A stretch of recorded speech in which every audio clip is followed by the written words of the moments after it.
Everything will happen at Jamaica, at the government them get the blame. No matter the good that abounds, at just negativity some people are proclaim. So help us to have a look at why it is that the economy is booming but people are still struggling. The Jam Fam family.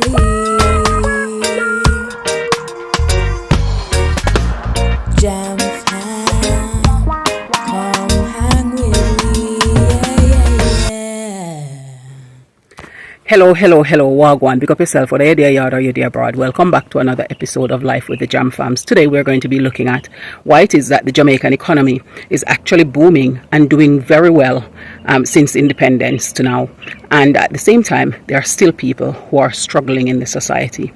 And should this be something that we have alleviated by now? And what part do people play, as well as the government, in ensuring that these things change? Have you ever noticed that no matter the progress that is being made, there are still people criticizing and complaining? They just never have anything good to say. And some of the things that they say are justifiable, but majority of the time it's just complaint after complaint after complaint, which we know solve nothing. It just makes situation a little bit more difficult to bear, because that's all we tend to hear. If rain fall, it's the government fault. If people travel, it's the government fault. You just need to turn on the radio or TV or go on a taxi or a minibus and you will hear the different stories. It is just about all that you hear. The government this, the government that. You just look at video reels and comments on social media and the stories are pretty much the same. Someone even commented that the government aren't providing for the people. What exactly do people believe the role of the government is? And who do they believe the government is? Are they referring to the electoral government or the people, the government? Sometimes the people tend to forget that we are not governed by a kingdom anymore with free labor, and we certainly aren't a kingdom. We're not a socialist or a communist regime either. The electoral government isn't our parents, they're a legislator. In a democratic, capitalistic society as ours, the people need to be accountable and responsible. They can't simply blame everything on the government, because we are all part of the government and forms the committee for the solutions. Why exactly are people struggling and casting blames? Many Jamaicans simply exhibit dependency and reliant on others to do things for them, and this simply breeds entitlement. Well, guess what? Nobody is coming to save us, and we need to start using our initiative to start to make a change in our lives that will profit the country. So much has changed in the world since the 2020 pandemic, and we all need to realize that life is difficult in lots of different places all around the world, and we need to be more proactive in using our initiative to address some of the issues that we have in our marketplace and start to create jobs that will further boost our economy. People need to start to think outside the box. Not everyone need a corner shop, a barber shop, a food shop, a market stall, or a taxi, for example. Those spaces are saturated currently, and there is less demand than supply in those spaces, and there are more vendors than we have buyers. So thinking outside the box, using initiative, being innovative are some of the things that are going to need to happen in order to get Jamaica to the next place in its future development. And guess what? Its citizens play an instrumental role in allowing that to happen. The other day I was out and I saw a truck loaded with black tanks, the ones that we use to store water, and thought, is there a factory producing those in Jamaica? So many of us wear Crocs or Croc-like shoes, for example. So I also wondered, who produces them in Jamaica? And that's not to say that people aren't making stuff and there aren't companies producing things in Jamaica. Of course, there are small scale businesses. But when we think about what is happening and how other countries build themselves up, it's because they're producing a lot of the things either for their market or that they can export. For example, Jamaica has carpenters, and it took Indian store operators to arrive in Jamaica to take the carpenters' furniture and sell them to the market that actually has a demand for it. There are agricultural supplies and people still complain that they have no market. However, we have RADA, for example, that has an online platform where people register and then they say what crops they produce, and RADA connects them with the respective individuals and companies and organizations that want those supplies to buy. However, not many people seem to be aware of this in the areas where they need to be, and it's not a lack of marketing and advertising, because they have been marketing and advertising these provisions that they supply people with. So what is happening, and I do understand that people have high levels of predial larceny in agriculture here, and that sometimes diminish people's desire to want to pursue farming. However, there are lots of farmers who are currently farming, and many of them, the complaints that they have is the outlet, the market space to sell their produce so that they can make good profit on their investment. These are outlets that can be used and that people should be utilizing a little bit more. Jamaica uses so much extensions and wigs. It occupies a huge chunk of that market. And in Jamaica, there are so many banana trees, yet no one that I know of currently is trying to make natural extension to get in on the market that is available. We have so much coconut husk dumped by vendors daily, and currently no one is advertising or promoting that they are using these to make cold brisket. That is something that people would buy and is in demand on the island and in other islands in the Caribbean region. We have dressmakers and need clothes, and still no one seems to want to create the opportunity for them to be manufacturers of clothes that they can supply on our market that is even suitable for our weather conditions.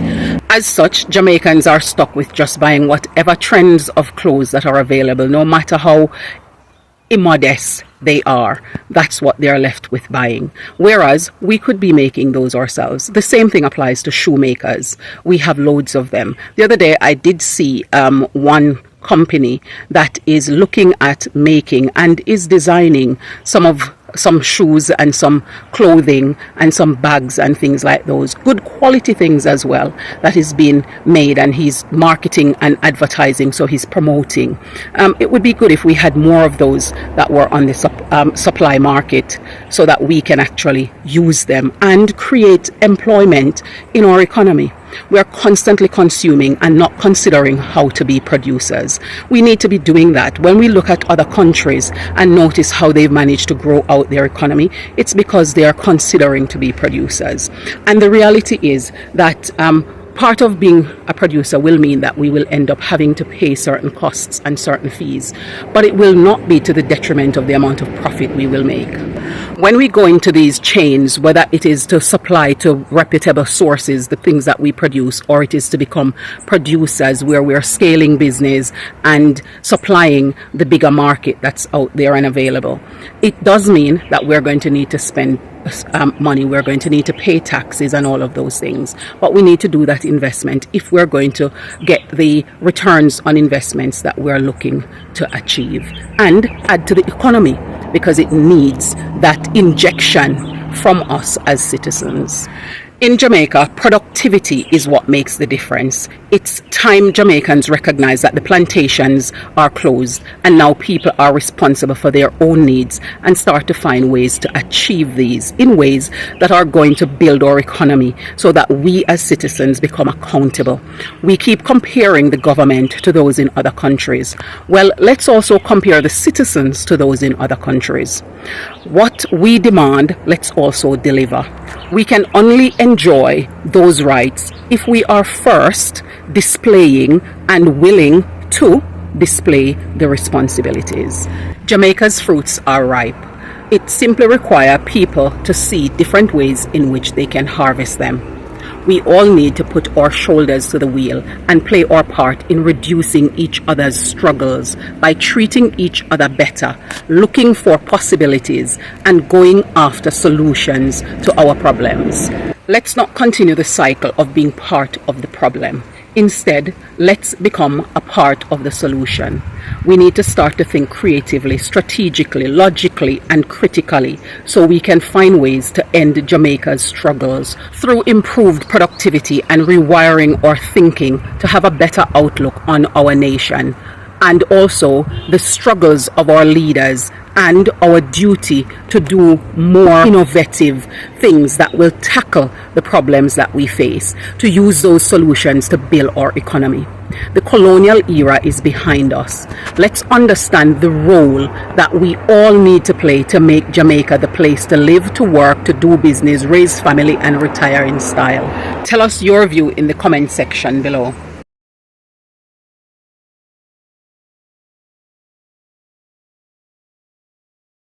There in the distance is the hills that behind us and through which we drove to come here. We drive down toll gate end and come up through the roads that you could take as well to go to Milk River, and we just turn off on the way coming through the South Coast Road and bring us to here. But we've come to Guts River, and when we came, the main gate up at the top there was closed, and also the second gate. So we came all the way down to a bottom gate, and this is what we saw.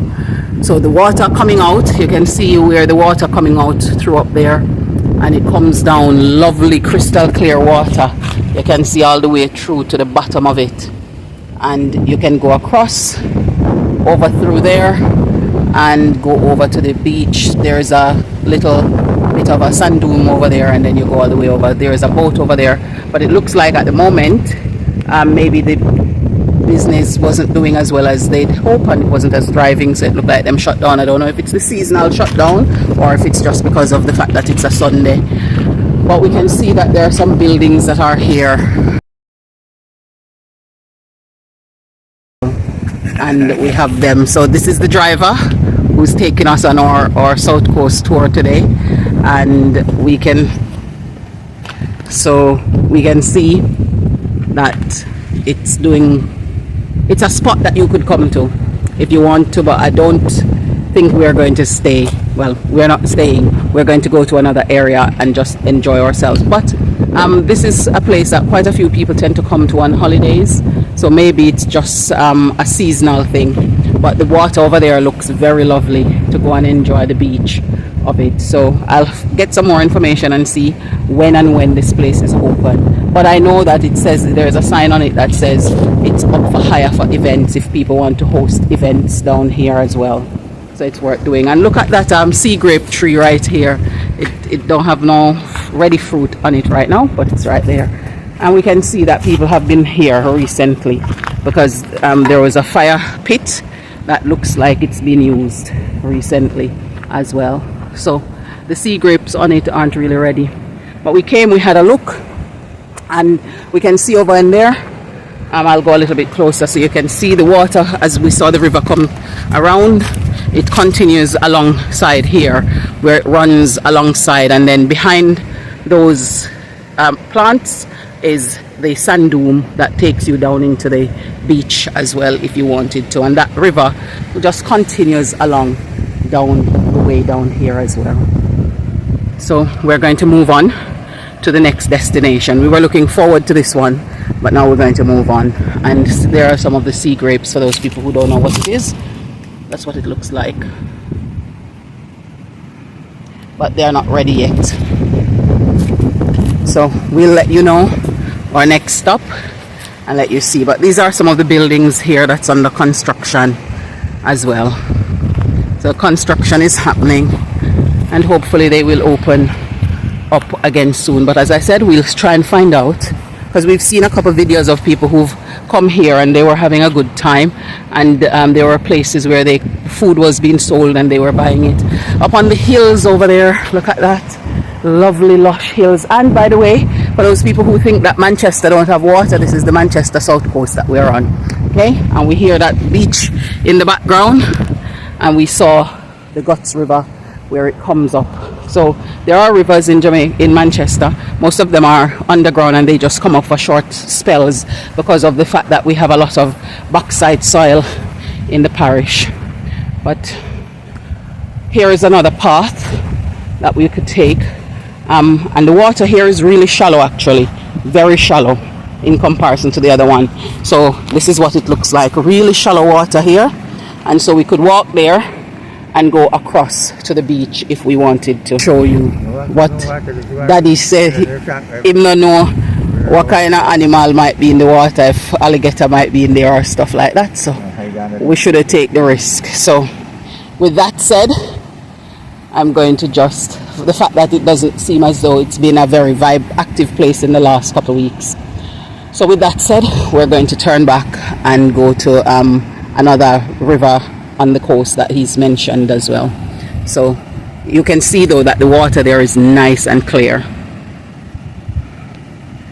But for safety, we're going to err on the side of caution and then go back in on our journey to the next destination, and we'll see you there. There's someone who decided that they're going to err on the side of extra double triple caution, and they're not coming out of the car. So we are just showing you that we're all together in a pack going out right now, but we're erring on the side of caution and just going to go to a new location and see how that goes. So we'll see you when we get there.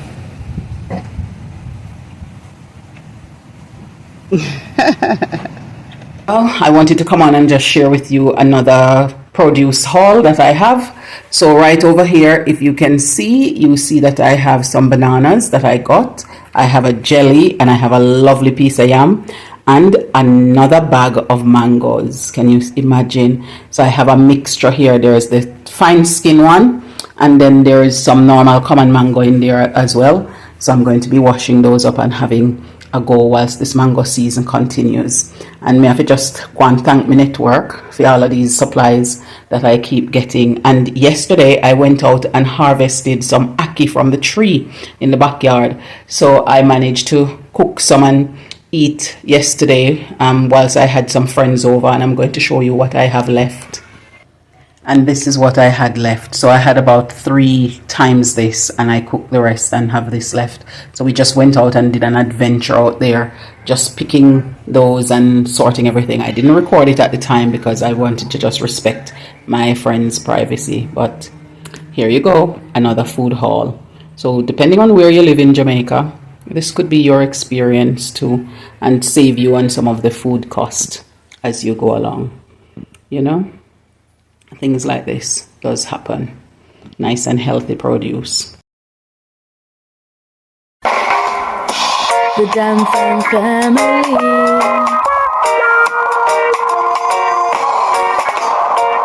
Where I living the good life. We're royal, cruising through the West Indies, having fun, enjoying the good life. Jam family, the Jam family, yeah. The Jam family.